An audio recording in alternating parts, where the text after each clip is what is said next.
Aminado naman si Justice Secretary Crispin Remulla na may posibilidad na hindi lamang iisa kundi marami pang sikat na personalidad ang sangkot sa pagkawalan ng mga sabongero.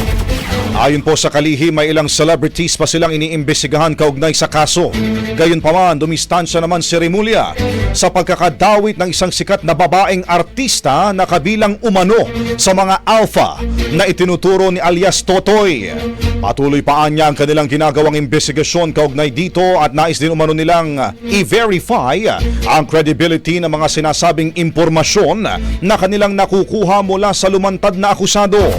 Sa huli, tiniyak naman ng DOJ na hindi sila titigil sa pagsasagawa ng mga hakbang upang makamit ng pamilya ng mga missing sabongeros ang hustisya.